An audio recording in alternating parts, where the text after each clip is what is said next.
Imagine waking up and realizing the world outside is trying to kill you.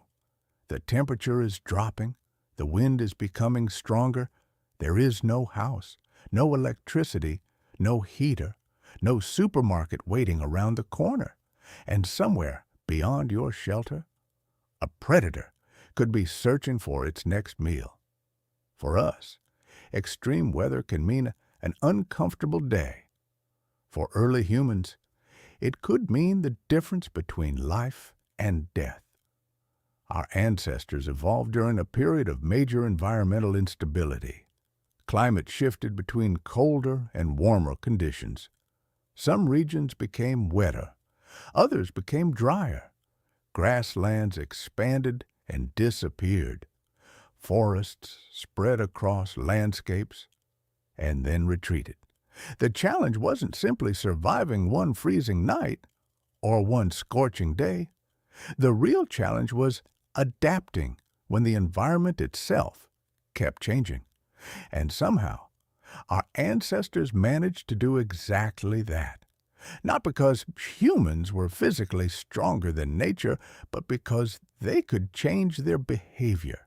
They could make tools, use fire, build or use shelters, change what they ate, move to different environments, and cooperate with one another more than 1,000,000 years ago.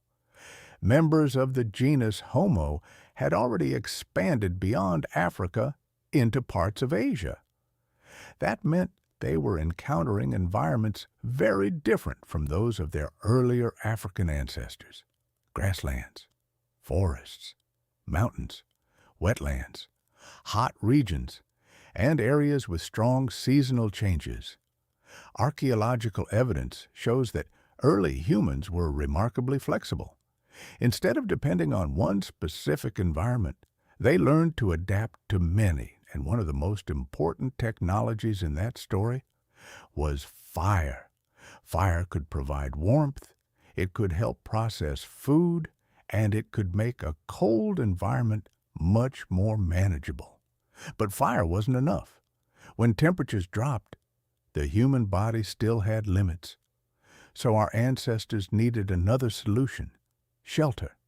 Early humans used natural shelters such as caves and rock shelters, and over time, some groups also constructed temporary shelters using materials available around them. Then there was clothing.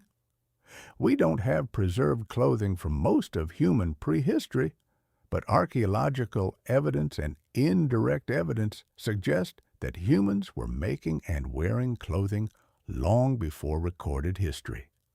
Neanderthals provide particularly strong evidence. Their bodies were relatively short and broad, a shape that helped reduce heat loss in cold environments.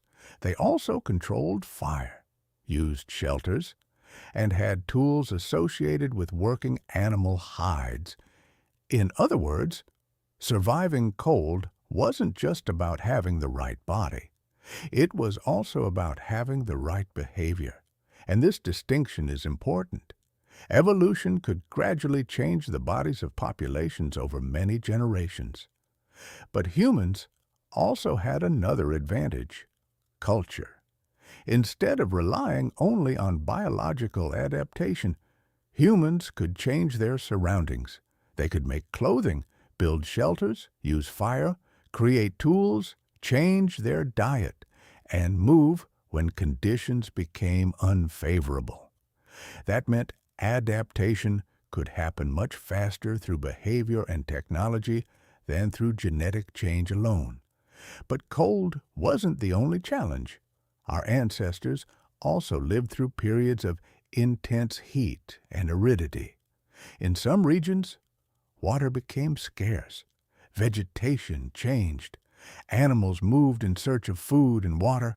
Surviving those environments required different strategies. Humans had to locate reliable water sources, find food across changing landscapes, and adjust where and when they moved. The same human lineage that survived cold environments could also occupy much warmer regions. That flexibility became one of our greatest advantages. Humans weren't built for only one climate. They became remarkably good at adapting to many. And that may be one of the most important clues to understanding our survival.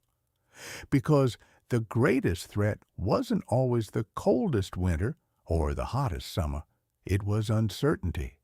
You could understand the world around you today, but you couldn't know exactly what tomorrow would bring. And that is where intelligence, cooperation, technology, and adaptability became crucial. The environment changed, and humans learned to change with it.